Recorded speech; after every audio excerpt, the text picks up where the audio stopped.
Now I'd like to turn to our next guest, Mr. Clark Cooning, MMR, for a build along of the Banta Model Works kit. Clark, thank you so much for doing this. I'll turn it over to you, sir. Sure. Okay. And thank you for all the emails and little notes that I got from missing last week. And I heard the after show was really the afterlife. So we're going to put a bunch of life into the after show tonight.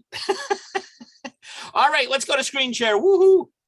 Now, hopefully this works, because earlier today when I went to check this this PowerPoint, it played Tetris on me and went absolutely bonkers and changed all my settings. So let's see. Okay, so this is the build along with Bill Banta's great kit. I've really enjoyed building this, and this is part 3. So if you've missed the first 2 parts or want to learn where to order the kit, you can go back to our YouTube videos that Jim and the crew have put up on YouTube. For those who don't know me, I'm not going to go through this a lot because everybody here pretty well knows me, but been involved with the NMRA quite a bit. I've been a host of Trainmasters TV for railroad hobbyists, and I'm a regular on New Tracks and Model Railroad Radio.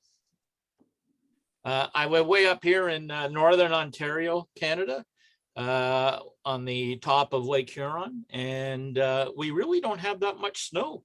Matter of fact, all us snowmobilers are quite complaining.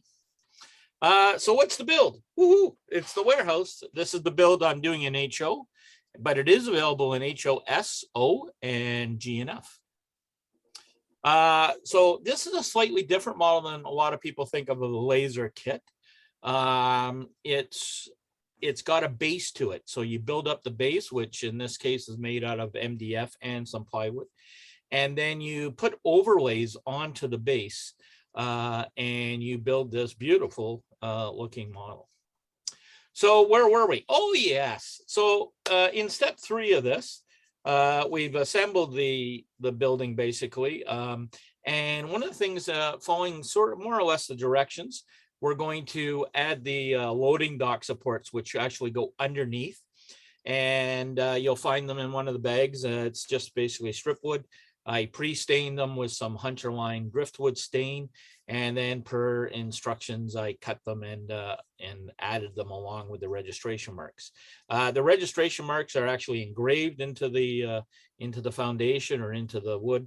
So they're easily found, and you can get them nice and straight without too much of a hassle. Now, the next step is to add the fascia along the 3 sides. So we put the posts on the front side, and then this wooden fascia. Now I decided I would put it again with Hunterline stains and sort of match the coloring of where I was going with this building. Now this is where it takes a little planning. You got to think about, you know, what color am I gonna paint this building, or am I gonna paint it, or how do I want it to look? Is it gonna be a painted model, or is it going to be a rough building that's maybe not even painted, or the paint's peeling off? I kind of went with the paint peeling off view, being an old wood warehouse. So what color do we want the building? Well, I have a tendency to really, and I have to really watch this in my modeling, I really like green as trim and building pieces. So, but you can't overdo it on a layout, so you have to watch. Anyway, the first thing is we get all these boards, and there are laser cut already for you in these strips. Now you'll see there are dividing lines in there. Those aren't really cut through. They're just kind of etched into the top, so they're a full length, and then you cut them into individual boards. But before we take it off the sheet, what I did was I took the Hunterline driftwood and I just coated this whole sheet with the driftwood, and it looked like that. And then I started, okay, what am I going to use for the peeling paint ideas? And there's a lot of different methods. I really was thinking of trying a brand new method, but because I hadn't tried it, I didn't use it on this because I only have one sort of shot with the materials. But if you were scratch building, you may want to look at the NMRA X. Last session, a fellow named Ralph Renzetti, who was a friend of mine, did a very interesting clinic on how to do peeling paint. And it's used Vaseline and paint and basically peeling the wood off wax paper and Vaseline. It's very interesting. So go and have a look at that. It's really a neat technique. So anyway, what I did here was to sort of pick some colors. I used the edge of the carrier, I'll call it a carrier sheet, and just tested some different colors. You can't really see it in this picture, but I used some white, I used a gray, and then I used this mousy green. And I kind of decided I was going to go with the mousy green. So what I did, I started separating the sheets now, or separating the pieces. Now, a lot of people would just paint them over the sheet, but I like them separated. And then I'm going to get that real paint effect and really light paint accent really on the structure. And by taking it apart like that, by taking it apart like that, you're going to see you get more of a random effect. Now, I like to use these makeup sponges. I go to the dollar store and buy these little sponges, and I use them for almost everything. So I take these and I take a little bit of that green acrylic paint. It's just the cheap stuff from Michael's. And I put some on the sponge, and then I dab most of it off. So we're basically dry brushing only with a sponge. And I dab it onto the pieces of wood. Then once the strips are done, I take it through 000 steel wool. And the reason is that little bit of water that's in that acrylic paint will really make up the fuzzies come up on the wood. So you want to peel it through. And you'll still see some fuzz later on, and we fix that sort of as we build. As I mentioned, so here's a full stick, as you can see, and you can see the little bit of paint that I've applied. And then I cut them. I just use my little X-Acto and cut them where the marks are, the engraving marks are, to give me the boards. And again, it gives you a much more random pattern, because now you're just going to pick up a board and apply it to the structure and not get into a pattern.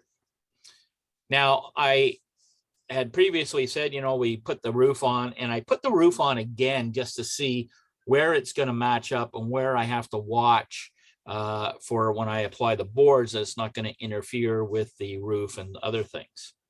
And there's very good explanation in the instructions as to what to do as far as the height of the boards.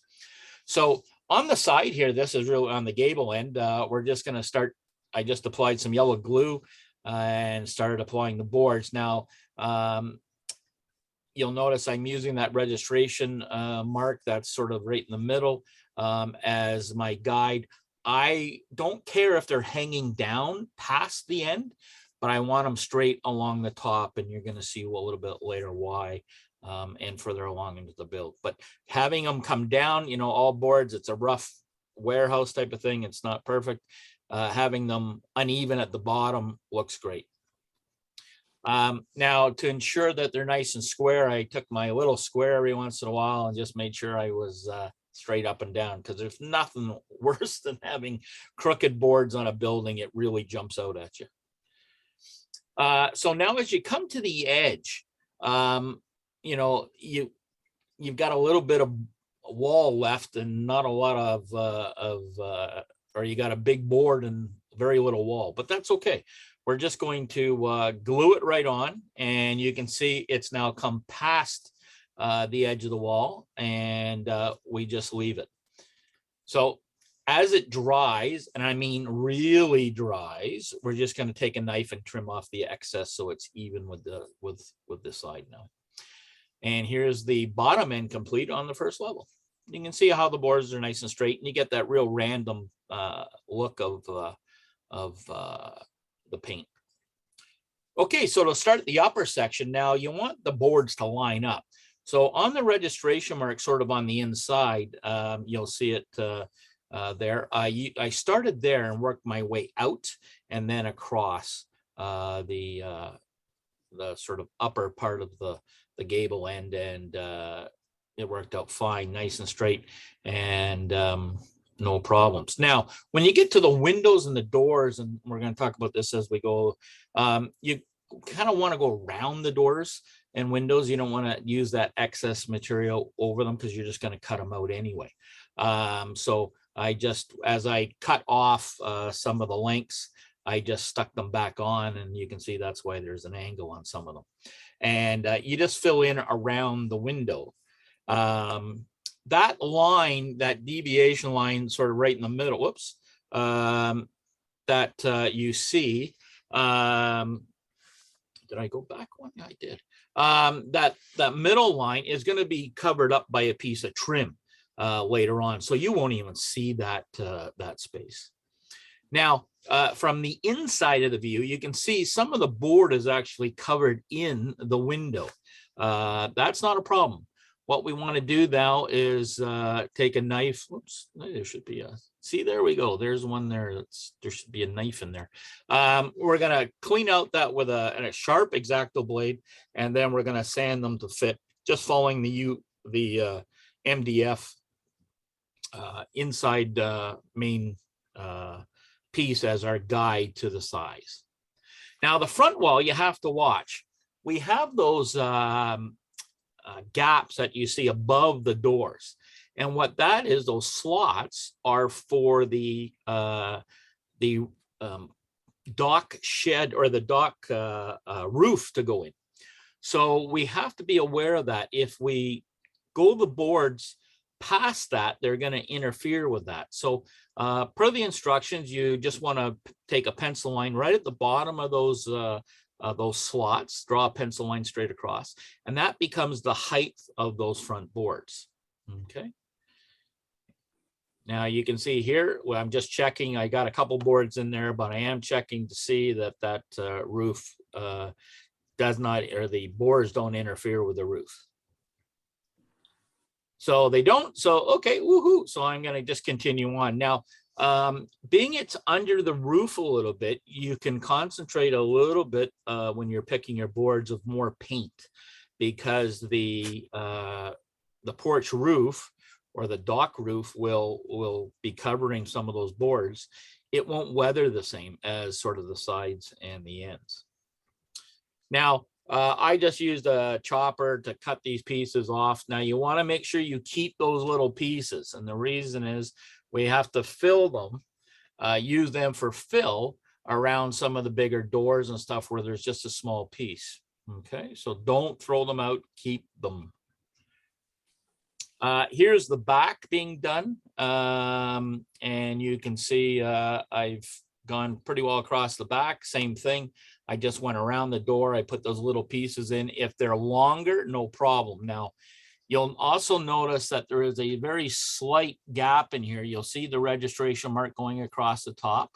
You want to stay right on that line. And again, it doesn't matter how far you go down here, but you want to stay just below that line, again, because of the way that the roof will come down and the thickness of the roof material. If you go above that and went up to here, the boards would actually interfere how the roof would sit. All right. My pet peeve is excessive glue. Oh my God. If it squirts out when you're putting those boards in, don't be lazy. Take a stiff brush with a little bit of water and just wipe that up. And get rid of that glue. There should be no excess glue on these boards, because it will really ruin the effect that you're after. All right. Again, you want to make sure you've trimmed all those pieces out so that it fits the opening when you're doing the siding.